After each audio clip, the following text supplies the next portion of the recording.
Good morning, everybody. It's Dr. Bob here. You can see Shelby wants to be in the video today. Say hi, Shelby.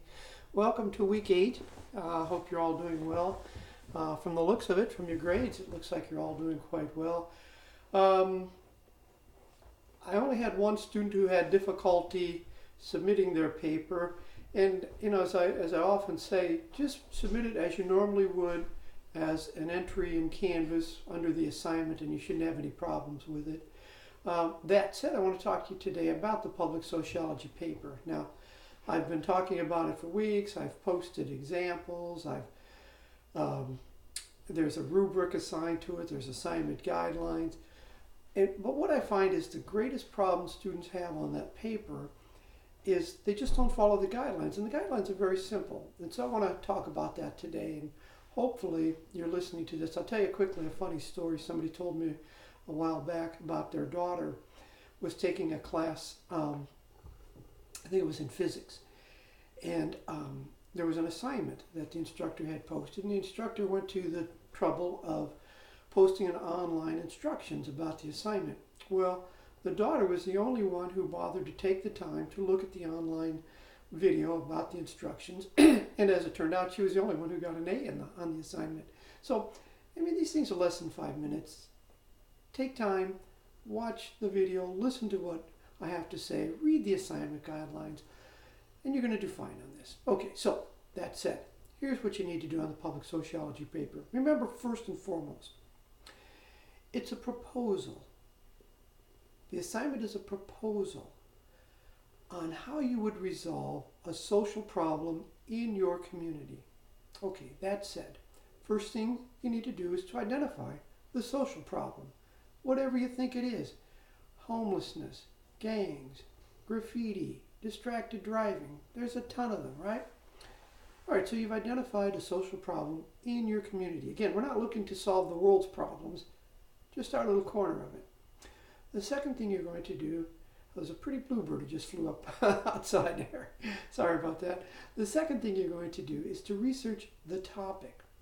What do I mean by that? Well, let's say, for example, your topic is distracted driving. So you're going to look at police data on your local community on distracted driving. How big of a problem is it? How many people are involved? How many accidents? Maybe the insurance company has data on costs and injuries and fatalities and this sort of thing. The other thing when you research a topic is it tells us what do we already know about it. And you should try to get at least 5 sources from the literature, whether it's online, books, articles, magazines, wherever you can find it. And then it should also tell us, why is this important? You know, maybe you think it's an important social issue, maybe others don't. So that's why you research the topic. Then the third part, probably the most important part, and the part that a lot of students tend to skip, is the resolution. How do you propose? And that's the key thing, underline propose. How do you propose to resolve the problem? Well, again, if it's distracted driving, maybe you're going to work out an educational program in the schools. Maybe you're going to do a ride along with the police and have them pull people over that are distracted driving. You know, maybe you're going to speak to your legislators about passing different legislation that makes it more severe penalties. These are just proposals, right?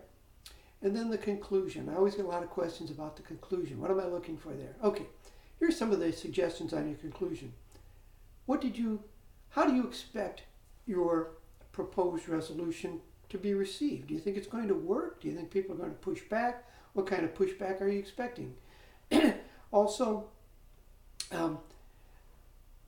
what sort of potential problems do you anticipate with this research proposal?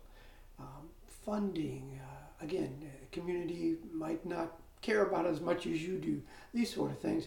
And the other thing is there room for future research? You know, how can this be done better? How can we do it maybe on a broader basis?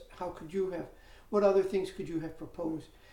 Now, the last thing I want to mention, and then I'll be done, is please do not email me your papers, your final assignment. If you want to send me, a draft, that's fine. I'm always happy to look at a draft. But for the final assignment, just submit it as you normally would any other assignment, right? That's the best way to do it. This way it goes through the grading regimen and the rubric will pick it up, and bing, bing, bing, I can grade it for you, and it's done. Otherwise, if you email it to me, I'll probably send it back to you a couple of times to just submit it the normal process. And that's about it. That's all I have for you today. I hope you all have a great week. Say goodbye, Shelby. Come on, you lazy kitty. Come on. Have a great week. Bye.